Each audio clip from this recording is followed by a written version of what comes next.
알퐁스 도데라고 하는 유명한 소설가가 있습니다. 이분이 고쉐 신부의 불로장생주라고 하는 아주 유명한 단편 소설이 있습니다.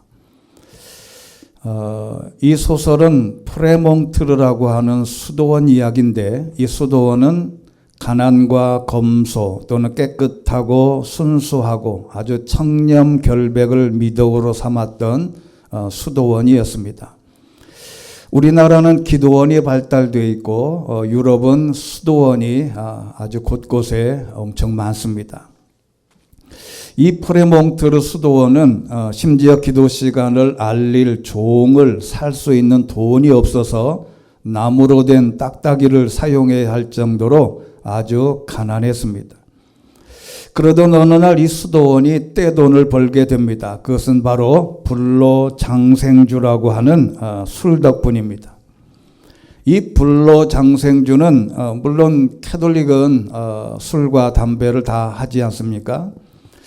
근데 이 불로장생수라고 하는 이 고쉐라고 하는 신부가, 이 수도사가 여러 가지 약초를 제조해서 만든 아주 약주였습니다.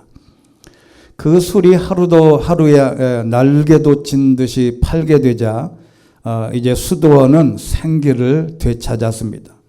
모든 건물을 깨끗하게 단장하고 신부들도 비싼 옷으로 바꿔 입고요.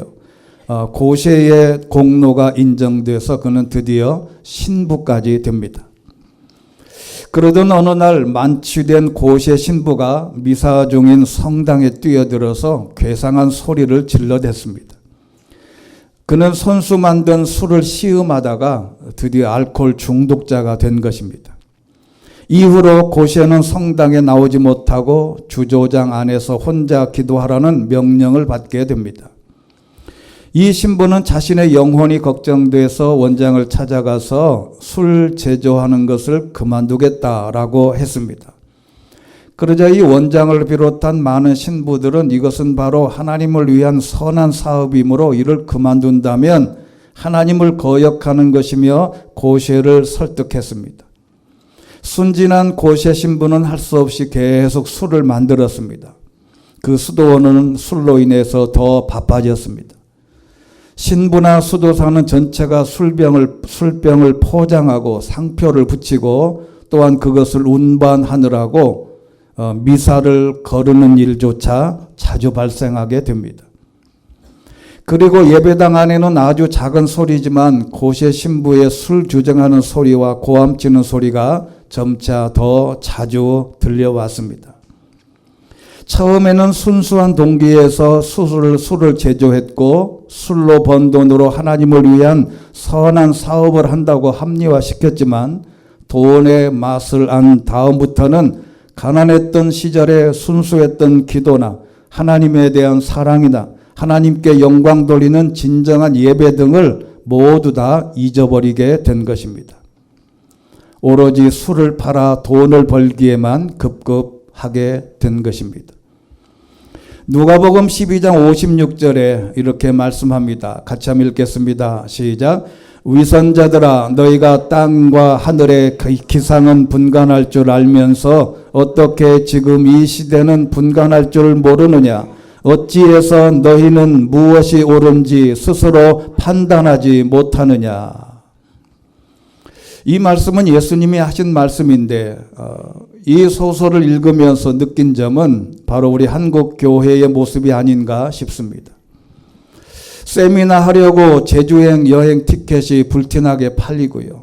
호텔에서 기도회를 하고 좋은 식당에서 호텔에서 아침 뷔페로 밥을 먹고 기도회를 한답니다. 어떤 사람은 성경 공부를 아예 호텔에서 미팅을 하고 커피숍에서 커피를 시켜놓고 성경 공부도 합니다. 한국교회 지도자들, 평신도들, 일반 모든 성도들이 이제 기도원을 찾지 않습니다. 우리가 어릴 때만 해도 삼각산 기도원을 수없이 가고 여의도 순복음교회 기도원을 수없이 가고 할렐루야 기도원이나 세계 곳곳에 있는 많은 교회에서 기도원이 꽉꽉 들어 찼습니다. 지금은 텅텅 비었습니다. 왜 그럴까요? 호텔에서 맛있는 음식을 먹고 엄청난 사운드를 동원한 찬양단과 함께 찬양하는 것이 하나님께 영광 돌린다고 착각을 한 겁니다. 모두가 다 이상해져 버린 것이죠. 성경에서 진리를 점점 더 가까이 가면 기도원이 성황해야 되고 수도원이 성황해야 하고, 그리고 우리가 기도하는 모든 것들이 점점 더 차원이 높아져야 되는데, 한국 교회의 많은 부분들이 부자가 되었는지 요즘에 제가 페이스북이나 이런 것을 보다 보면 동료 목회자들이나 선배 목회자들이나 많은 지도자들이 제주도에 가서 아름다운 바닷가를 찍은 사진들이 수없이 올라와요. 거기 왜 갑니까? 선교하러 간다고 뻥치는 거죠. 외국의 선교사 선교 탐방한다고 해놓고 한두 시간 가서 격려하고 나머지는 다 여행하며 돌아다닙니다. 그걸 어떻게 하냐고요? 다 이렇게 찍어서 올리는 것 때문에 압니다. 여러분, 대한민국의 우리 목회자들이 골프 치는 사람이 얼마나 많은지 아십니까? 왜 그럴까요? 교회가 부자가 되고 우리의 생활이 점점 나아지면 우리가 나아지는 것만큼 하나님 앞에 더 엎드려야 되는데 그게 안 된다는 거예요. 그게 이제 남 탓을 하는 게 아니고 오늘 나에게도 변질된 신앙의 모습이 아닌가. 예수님이 말씀하신 대로 위선자라고 말씀하신 가식적인 종교인의 모습으로 살고 있지 않은지를 잘 질문해 봐야 되고, 오늘 말씀에 누가복음 12장 56절에 너희가 어찌해서 무엇이 옳은지 스스로 판단하지 못하냐. 여러분, 이게 굉장히 중요한 겁니다. 오늘 말씀의 의미를 회복의 길이 오늘 말씀에 있다고 믿습니다. 역대상 1장부터 9장까지를 쭉 읽어가 보면 족보입니다. 사람 이름이 엄청나게 나와요. 이 족보 이야기는 굉장히 지루합니다. 이게 성경을 읽다 보면 족보가 나온다는 건 사람 이름만 계속 나오는데, 이 사람 이름만 나오는 이것이 어떻게 읽어야 될까? 그런데 오늘 역대상 4장쯤 가더니 이상한 사람이 하나 등장하는데, 이 사람이 바로 야베스라는 사람이 족보 가운데 갑자기 확 등장해요. 다른 사람은 이름만 계속 나오다가 야베스라는 이름이 딱 등장하는데, 스쳐 지나가는 인생의 한 사람에게서 발견되는 보석 같은 기도문, 그 기도를 통해서 인생이 변화된 이야기가 오늘 성경의 본문이었습니다. 역대상 4장 9절에 있는 말씀을 우리 한번 같이 읽어보겠습니다. 시작. 야베스는 다른 형제들보다 더 존경을 받았습니다. 그의 어머니가 야베스라는 이름을 붙여주면서 내가 아이를 고통 가운데 낳았다라고 말했습니다. 야베스는 출생부터 범상치를 않았어요. 아주 특이했습니다. 어쩌면 불행 가운데 태어난 사람이었습니다. 금수저가 아니라 흙수저입니다. 흙수저가 아니라 아주 진흙탕 수저로 태어난 것이죠. 고통 가운데 한 사람이 태어나는데 어머니가 너무 고통 가운데 태어나서 이 이름 자체를 고통이라고 지었습니다. 물론 지금은 산부인과 의사의 도움으로 아이를 낳지만 당시에는 더더군다나 우리나라도 40년 전만 해도 의사 도움 없이 모두가 다 아기를 낳았습니다. 그 고통 가운데 아이를 낳은 어머니의 심정이 고스란히 나타났는데 이름을 아주 야베스, 즉 고통이라고 지었어요. 야곱은 남의 발꿈치를 잡았다, 형 에서를 발꿈치를 잡았다 그래서 야곱이라고 지고, 많은 사람들이 이름에 큰 의미가 있는데 얼마나 이 어머니가 이 아이를 낳고 고통스러웠던지 아이 이름을 고통이라고 지은 것이. 그래서 야베스 그러면 김고통, 박아픔 뭐 이런 뜻으로 이름을 지은 겁니다.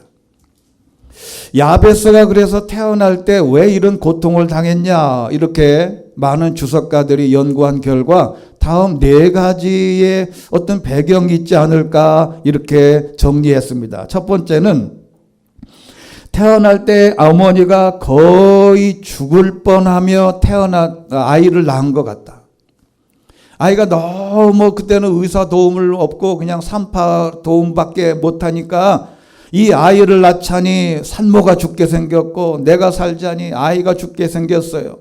그래서 죽음을 무릅쓰고 고통 가운데 이 아이가 태어나서 이름을 고통이라고 지었답니다. 그리고 두 번째 가능성은 어쩌면 원치 않는 아이였을지도 모른다는 겁니다. 조선시대로 보자면 서자였던 것 같다. 차라리 태어나지 않았으면 좋았을 것이라는 뜻, 그래서 김고통이라고 지었지 않냐. 그리고 세 번째는 야베스가 태어날 무렵에 아버지가 죽었거나 전쟁 등으로 집안에 커다란 고난이 있었을 수도 있겠다. 이때는 농사를 잘 지어놓으면 이방 족속들이 쳐들어와서 젊은이들을 잡아가기도 하고 농산물들을 다 빼앗아 가기도 했는데 이 아이가 태어나기 전에 아버지는 잡혀갔고 때로는 아버지는 농사지을 아버지는 돌아가시고 농산물은 다 빼앗겼어요. 그래서 이 아이를 태어나면 이 아이를 어떻게 키울까 이렇게 걱정하며 태어난 아들이 야베스였지 않냐.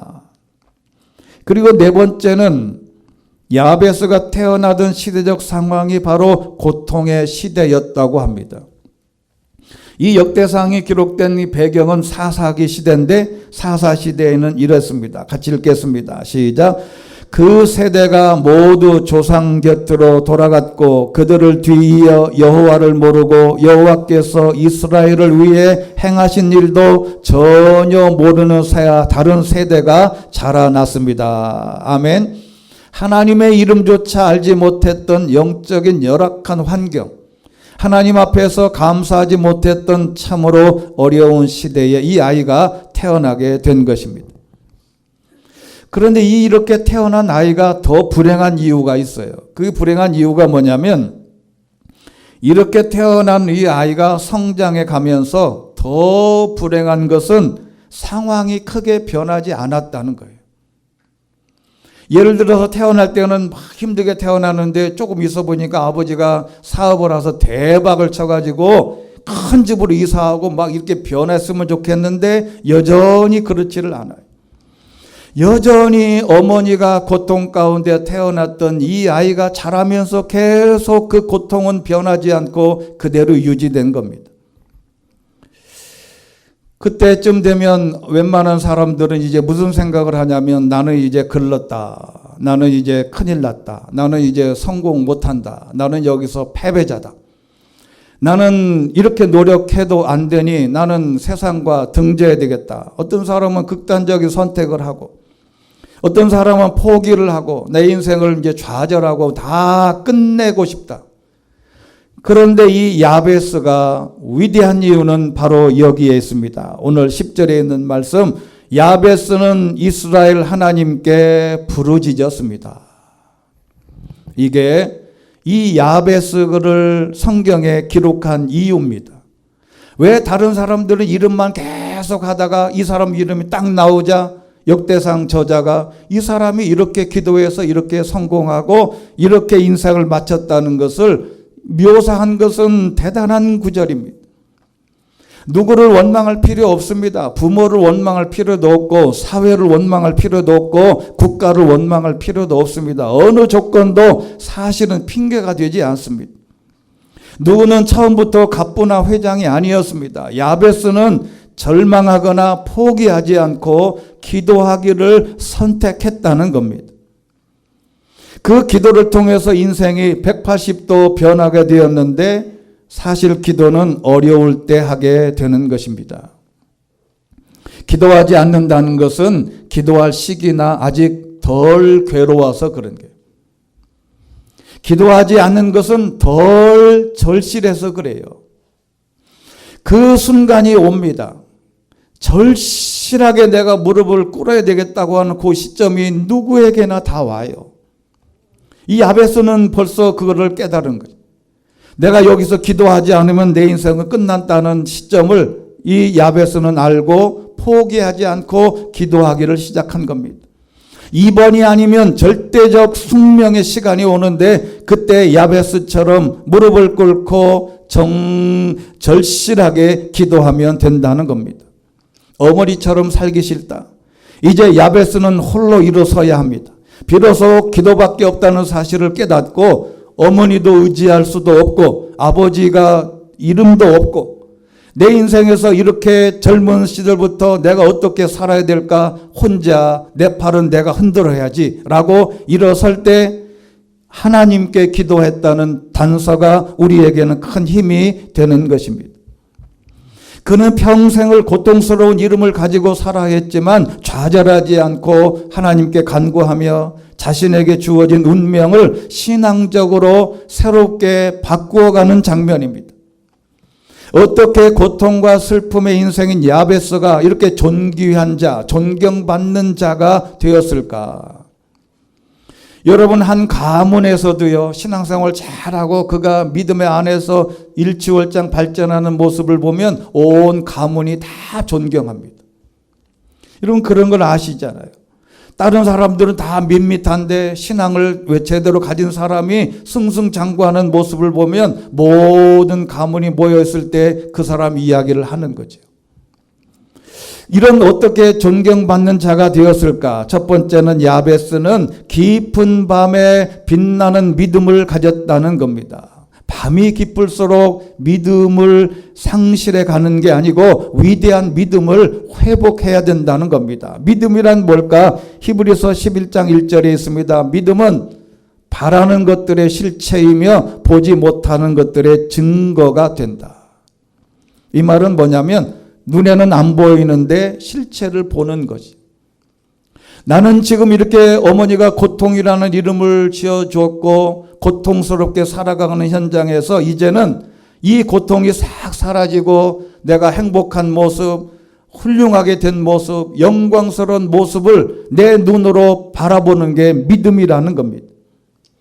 야베스 자신이 처한 처지를 숙명으로 받아들이지 않고 자신을 향해서 자학하거나 이웃을 향해서 불평하거나 어머니 아버지를 향해서 원망하지 않고 더더군다나 하나님을 향해서 원망하지 않고 거룩한 불만을 가진 것입니다.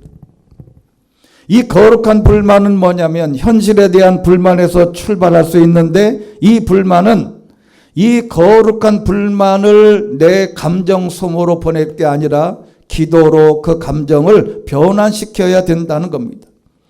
그리고 두 번째는 위대한 비전의 꿈을 가졌는데 오늘 말씀해 보면 야베스가 복에 복을 더하여 달라는 겁니다.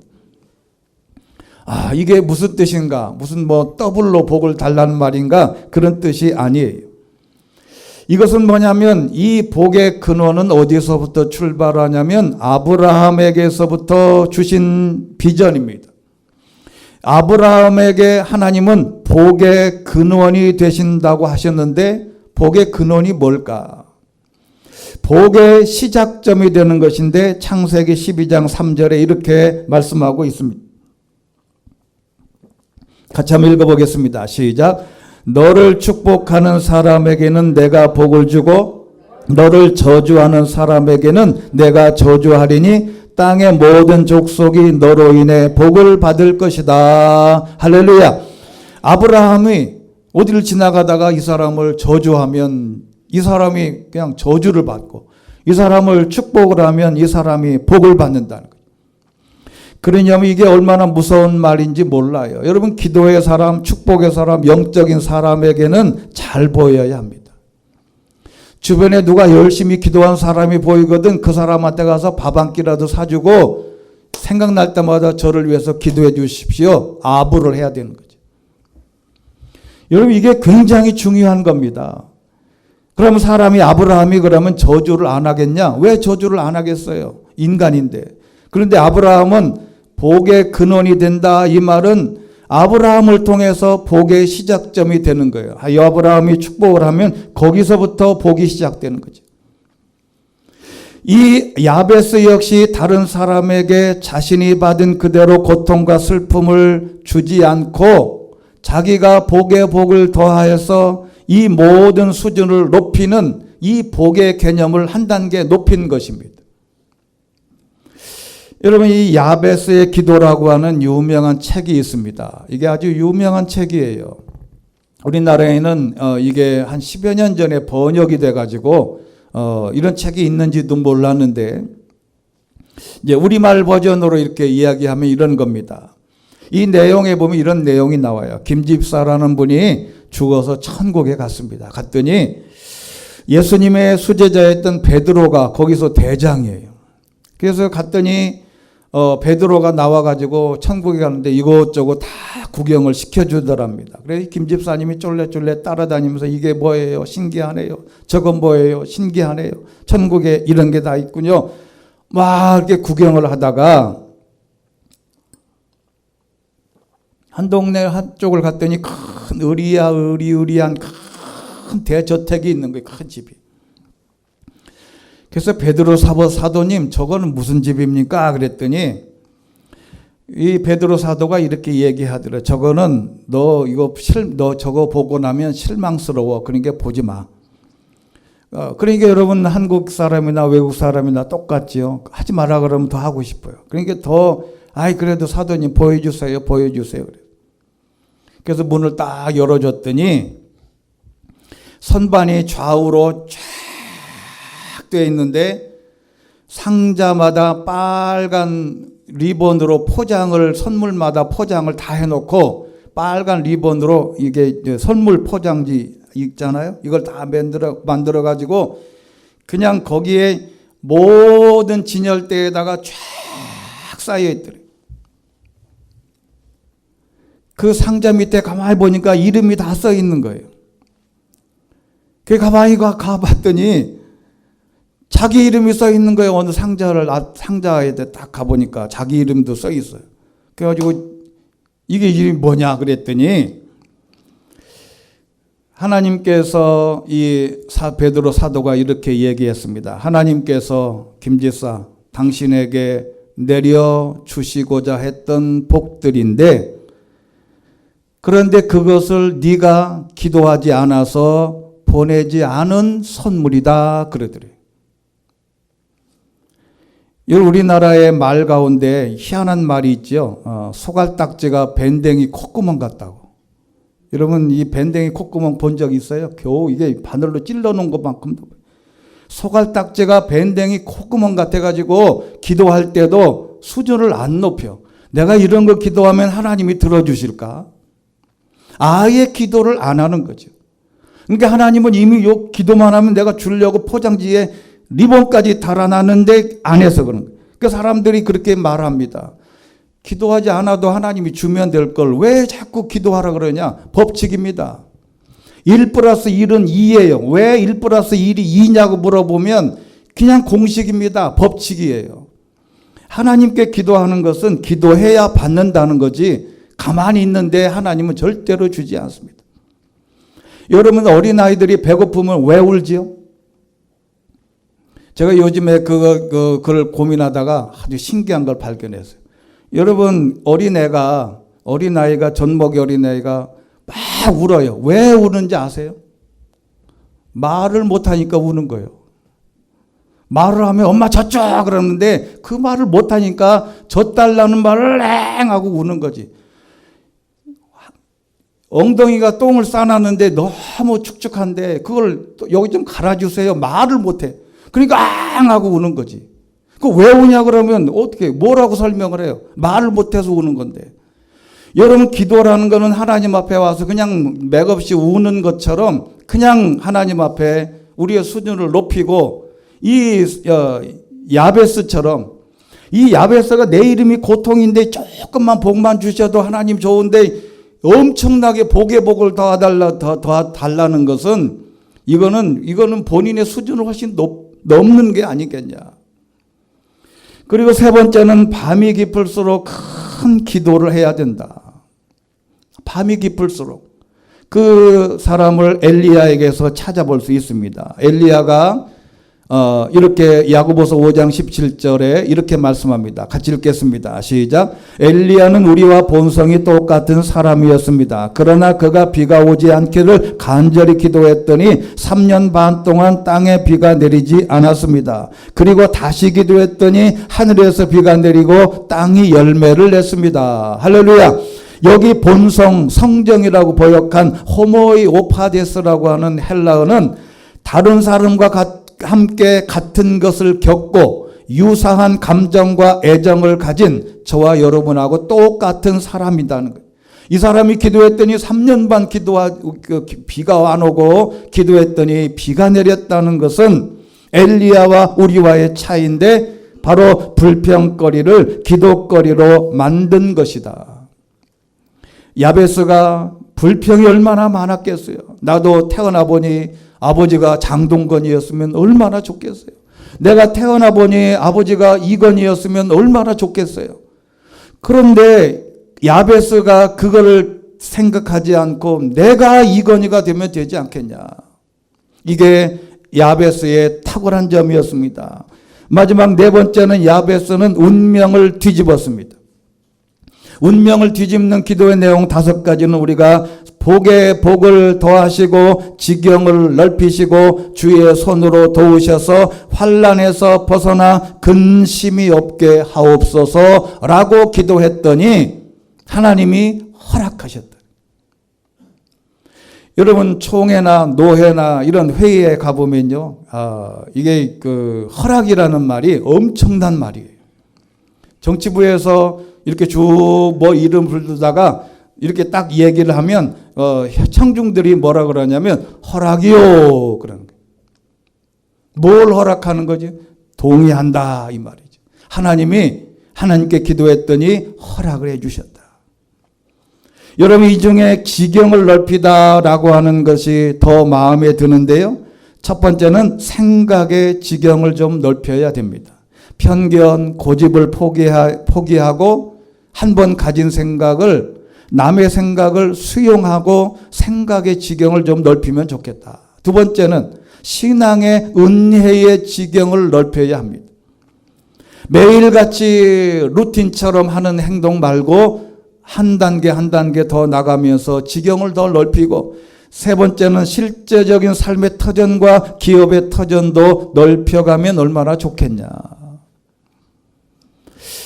어느 마을에 말썽쟁이 아이가 크리스마스가 되었는데 다른 아이들은 착하고 그래서 선물을 받을 것을 기대했는데 이 말썽쟁이 이놈은 자기가 생각해도 선물을 못 받을 것 같은데 아니 다른 애들은 다 산타클로스 할아버지가 와서 선물을 줄 것 같은데 자기는 워낙 이게 동네에서 개구쟁이에다가 제가 어느 옛날에 한번 얘기했는데 동네에 그런 애가 있었어요.